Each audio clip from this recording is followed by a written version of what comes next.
Good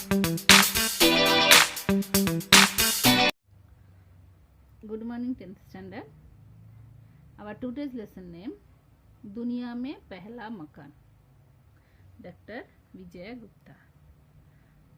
Makaan ಅಂದರೆ house. ನಮ್ಮದು ಇವತ್ತು ಎಲ್ಲರದು ಹತ್ರ ಮನೆ ಇದೆ. ಮತ್ತು ಫಸ್ಟ್ ನೀವು ಹಿಸ್ಟ್ರಿಯಲ್ಲಿ ಓದಿದೆಯಾ, ಹ್ಯೂಮನ್ ಬೀಯಿಂಗ್ ಎಲ್ಲಿ ಇರ್ತಾಯಿದ್ರು? ಅದು ಕೇವಲ್ಲಿ ಇರ್ತಾಯಿದ್ರು ಮತ್ತು ಮರ ಮೇಲೆ ಇರ್ತಾಯಿದ್ರು. ಫಸ್ಟ್ ಅವ್ರದ್ದು ಮನೆ ಇರಲಿಲ್ಲ.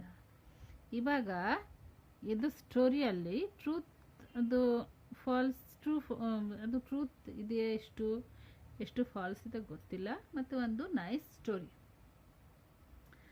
ಮಾನವಕ್ಕೂ ಸತತ ಪ್ರಯತ್ನಶೀಲ ಹೋನಾ ಹೋಗ. ಎಲ್ಲ ಟೈಮ್ ನಾವೇ ಟ್ರೈ ಮಾಡಬೇಕು. ಒಂದು ಟೈಮ್ಗೆ ಒಂದು ಕೆಲಸ ಆಗಿಲ್ಲ ಅಂದರೆ ತಿರ್ಗಾ ट्राई ಮಾಡಬೇಕು. दूसरों की सहायता से वो नवीन वस्तुओं को बनाना भी सीख सकते हैं. ಅದು ಟ್ರೈ ಮಾಡಿಕೊಂಡು ಅವರು ಆಚೆ ಕಡೆ ಹೋಗ್ತಾ ಇದ್ದಾರೆ ಅಂದರೆ ಟ್ರೈ ಮಾಡೋಕ್ಕೆ ಎಲ್ಲರೂ ಅವ್ರಿಗೆ ಹೆಲ್ಪ್ ಮಾಡ್ತಾರೆ. ना केवल लोगों से अपितु प्राणियों से भी हमें सीख मिलती है. ನಮ್ಮದು ವರ್ಲ್ಡಲ್ಲಿ ಎಷ್ಟೊಂದು ಪಶು ಪಕ್ಷಿ ಎಲ್ಲ ಇದೆ, ಅವರೇನೆ ನಮಗೆಲ್ಲ टीच ಮಾಡ್ತಾರೆ. पूर्वोत्तर भारत में बसने वाले सिंघ आदिवासियों. ಒಂದು ಸಿಂಘ್ ಅಂದರೆ ಒಂದು ನೇಮ್. ಸಿಂಘ್ ಆದಿವಾಸಿ ಅಂದರೆ ಒಂದು ट्राइबल कास्ट, ಅದದು ನೇಮ್ सिंघ. जो कहानी कही जाती है उसके अनुसार सबसे पहले आदमी को मकान बनाना बहुत से पशुओं ने सिखा है. ನಾರ್ತ್ ಇಂಡಿಯಾ ಅಂದರೆ ನಾರ್ತ್ ಇಂಡಿಯಲ್ಲಿ ಈ ಸ್ಟೋರಿ ತುಂಬ ಜನ ಹೇಳ್ತಾರೆ. ಹ್ಯೂಮನ್ ಬೀಯಿಂಗ್ಗೆ ಅದು ಮನೆ ಮಾಡೋದು ಯಾರು ಹೇಳ್ಕೊಟ್ಟಿದ್ದು? ಎಲ್ಲ ಪ್ರಾಣಿಗಳು ಹೇಳ್ಕೊಟ್ಟಿದ್ದು. ಹೆಂಗೆ ಮಾಡಬೇಕು ಅಂತ ಅವರನ್ನೇ ಹೇಳ್ಕೊಟ್ಟಿದ್ದು. उन दिनों आदमी गुफाओं में और पेड़ों के नीचे रहता था. ಅವತ್ತು ಹ್ಯೂಮನ್ ಬೀಯಿಂಗ್ ಗುಫಾ ಅಂದರೆ ಕೇವಲಿ ಇಲ್ಲ ಅಂದರೆ ಮರ ಕೆಳಗಡೆ ಇರ್ತಾಯಿದ್ರು. ಉಸ್ ಸಮಯ ಕಿಂದ್ರು ಲಾಲಿಮ್, ಇದು ಹೆಸರು. ಕಿಂದ್ರು ಲಾಲಿಮ್ और किंचा लालीदाम.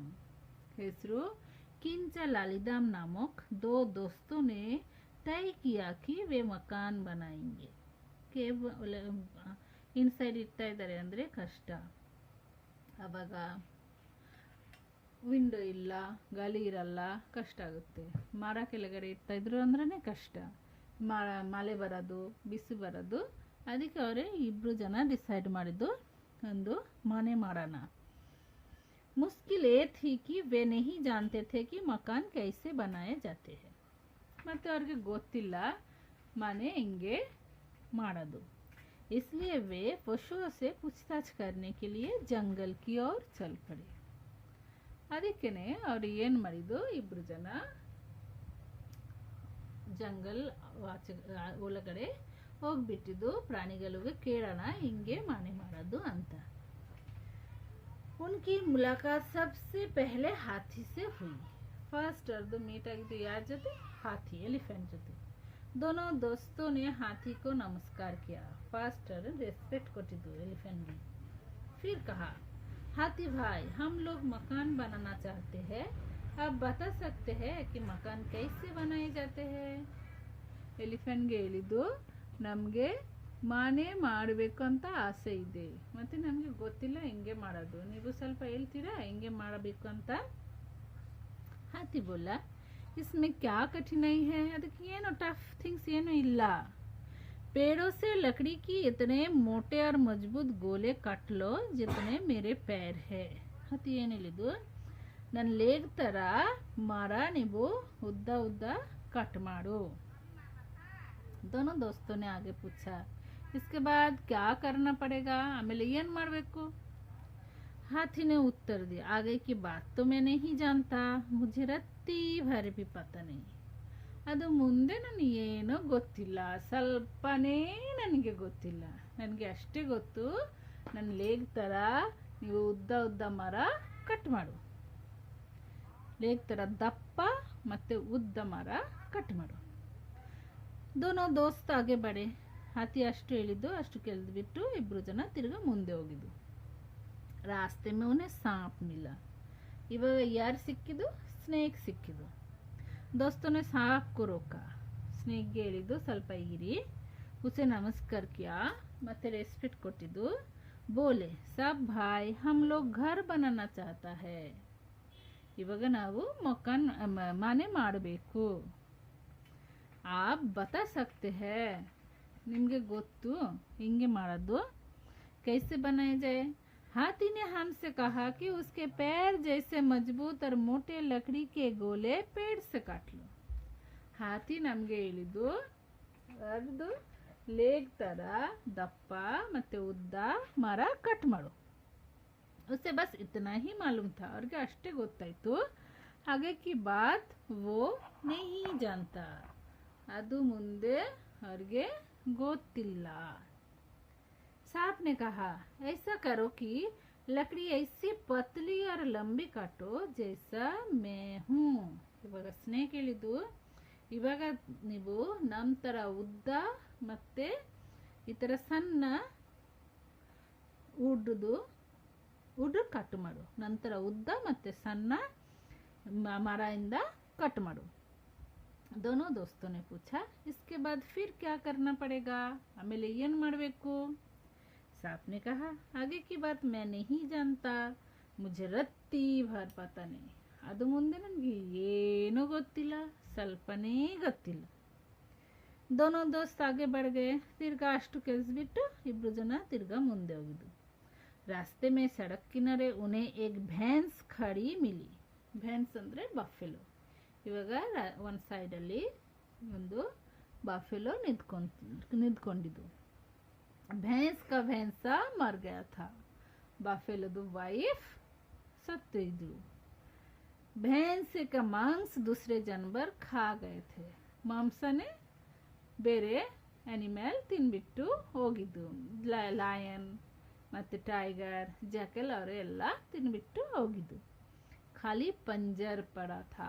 ಫುಲ್ ಸ್ಟ್ರಕ್ಚರ್ ಮಾತ್ರ ಅಲ್ಲಿ ಇತ್ತು. भैंस उसी के पास खड़ी दुख मना रही थी. ಅದು ಬಫೆಲೋ ಅಳ್ತಾ ಇದ್ರು. दोनों दोस्त भैंस के सामने पहुंचे. ಇಬ್ರು ಜನ ಬಫೆಲೋ ಮುಂದೆ ಹೋಗಿದ್ರು. उसे नमस्कार किया और बोले ಅವ್ರಿಗೆ ನಮಸ್ಕಾರ ಮಾಡಿದ್ದು ಹೇಳಿದ್ದು भैंस बहन हम लोग मकान बनाना चाहते हैं. ಆಮೇಲೆ ನಾವು ಒಂದು ಮನೆ ಮಾಡಬೇಕು. अब बता सकती है कि कैसे बनाए जाए? ನಿಮಗೆ ಗೊತ್ತು ಹೆಂಗೆ ಮಾಡಬೇಕಂತ? हाथी ने बताया कि इतने मोटे और मजबूत गोले पेड़ों से काट लो जितने उसके पैर है. हाथी ಹೇಳಿದ್ದು ನನ್ನ ಲೇಗ್ ತರ ದಪ್ಪ ಉದ್ದ ಮರ ಕಟ್ ಮಾಡು. सांप ने कहा कि ऐसी लंबी और पतली लकड़ियां काट लो जैसा वो खुद है. ಸ್ನೇಕ್ ನೇ ಹೇಳಿದ್ದು ನಂತರ ಸಣ್ಣ ಮತ್ತೆ ಉದ್ದ ಮರದಿಂದ ಕಟ್ ಮಾಡು. इसके आगे की बात ना हाथी बता पाया ना सांप. ಅದು ಮುಂದೆ ನಾ ಹಾತಿಗೆ ಗೊತ್ತು ನಾ ಸ್ನೇಕ್ಗೆ ಗೊತ್ತು. बेचारे दोनों को रत्ती भर पता नहीं. ಇಬ್ರು ಜನಗೆ ಸ್ವಲ್ಪನೇ ಗೊತ್ತಿಲ್ಲ ಅದು ಮುಂದೆ. भैंस ने दोनों दोस्तों को अपने भैंसे का पंजर दिखाया. ಅದು ಬಫೆಲೋ ಅದು ವಾಯ್ತು ಸ್ಟ್ರಕ್ಚರ್ ತೋರಿಸಿದ್ದು. बोली जैसे इस पंजर में 4 पैरों पर हड्डियां पड़ी है उसी तरह 4 मोटे गोले जमीन में गाड़कर उन पर पतली और लंबी लकड़ियों से छप्पर का पंजर बना लो. ಫಸ್ಟ್ ನೀವು ಒಂದು ಕೆಲಸ ಮಾಡೋ. ಅದು ದಪ್ಪ ಮತ್ತೆ ಉದ್ದ ಮರ ಮಣ್ಣು ಕೆಳಗಡೆ ಹಾಕೊಂಡು ಅದು ಮೇಲೆ ಸ್ನೇಕ್ ಹೇಳಿದ್ದು ಆ ಥರ ಕಟ್ ಮಾಡಿಕೊಂಡು ನಮ್ಮದು ಭೆನ್ಸಿದು ಸ್ಟ್ರಕ್ಚರ್ ಇದೆ ಆ ಥರ ಒಂದು ಸ್ಟ್ರಕ್ಚರ್ ಮಾಡಿಬಿಡು. दोनों ने पूछा इसके बाद क्या करना पड़ेगा? ಆಮೇಲೆ ಏನು ಮಾಡಬೇಕು? भैंस ने उत्तर दिया आगे की बात मैं नहीं जानती. मुझे रत्ती भर पता नहीं. ಇದು ಮುಂದೆ ನನಗೆ ಏನೋ ಗೊತ್ತಿಲ್ಲ, ಸ್ವಲ್ಪನೇ ಗೊತ್ತಿಲ್ಲ. तब दोनों दोस्त आगे बढ़े. ತಿರ್ಗಾ ಇಬ್ಬರು ಜನ ಮುಂದೆ ಹೋಗಿದ್ದು. रास्ते में एक तालाब मिला. तालाब ಅಂದ್ರೆ ದೊಡ್ಡ ಪಾಂಡ್. तालाब में एक बहुत बड़ी मछली तैर रही थी। पांडली ಒಂದು ದೊಡ್ಡ ಮೀನ್ ಸ್ವಿಮ್ಮಿಂಗ್ ಮಾಡ್ತಾ ಇದ್ರು। दोनों दोस्त वही ठहर गए। इब्ರು जन ಅಲ್ಲಿ निंतुಕೊಂಡಿದ್ದು। फिर दोनों ने मछली के पास जाकर नमस्कार किया और बोले। इब्ರು जन मीन हत्र ಹೋಗಿ ಅವರಿಗೆ ರೆಸ್ಪೆಕ್ಟ್ ಕೊಟ್ಟು ಹೇಳಿದ್ದು, हम लोग मकान बनाना चाहते हैं। ನಾವು ಇಬ್ರು ಜನ ಮನೆ ಮಾಡಬೇಕಂತ डिसाइड ಮಾಡಿದೀನಿ। हाथी कहता है कि उसके पैरों जैसे मोटे और मजबूत लकड़ी के गोले पेड़ों से कट लो। हाथी ಹೇಳಿದ್ದು ಅರಳಿಗೆ ತರ ದಪ್ಪ ಮತ್ತೆ ಉದ್ದ ಮರ ಕಟ್ ಮಾಡು। सांप ने बताया कि जैसा वो है वैसी पतली या लंबी लकड़ियां कट लो। स्नेक ಹೇಳಿದ್ದು और ತರ ಉದ್ದ ಮತ್ತೆ ಸಣ್ಣ कट मारो। भैंस ने ये दिखलाया दिया कि इन दोनों किस्म की लकड़ियां को कैसे जमाया जाए। भैंस ಹೇಳಿದ್ದು ಇದೇ ತರ ಇಬ್ರು ಎರಡು ಕಟ್ ಮಾಡಿಕೊಂಡು ಒಂದು स्ट्रक्चर ಮಾಡಿಬಿಡು। इसके आगे की बात उन लोगों में से किसी को पता नहीं। ಅದು ಮುಂದೆ ಏನೋ ಯಾರಿಗೇನೆ ಗೊತ್ತಿಲ್ಲ। कोई वृत्ति भर भी नहीं जानता। ಅದು ಮುಂದೆ ಇಬ್ರು ಜನಗೆ ಏನೋ ಗೊತ್ತಿಲ್ಲ।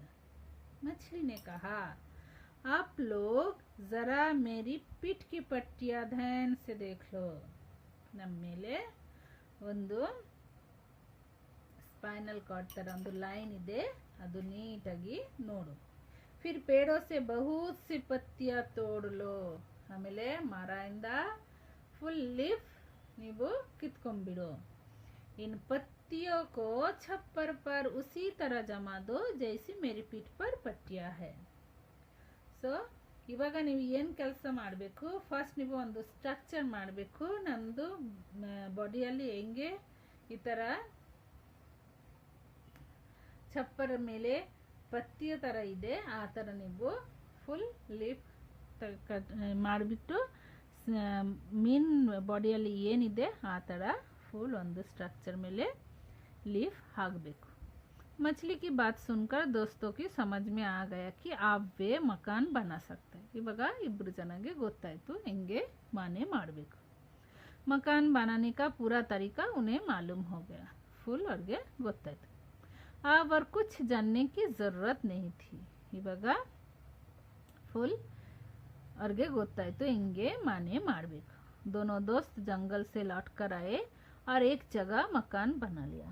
ಇಬ್ರು ಜನ ತಿರ್ಗಾ ಮನೆ ಕಡೆ ಬಂದಿದ್ದು, ಆಮೇಲೆ ಒಂದು ಪ್ಲೇಸಲ್ಲಿ ಅದೇ ಥರ ಮನೆ ಮಾಡಿದ್ದು।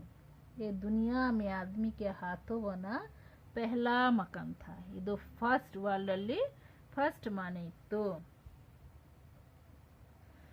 पाठ का आशय, अनादिकाल से मानव पशु पक्षियों से अपने परिसर और वातावरण से कुछ न कुछ सीखता आ रहा है।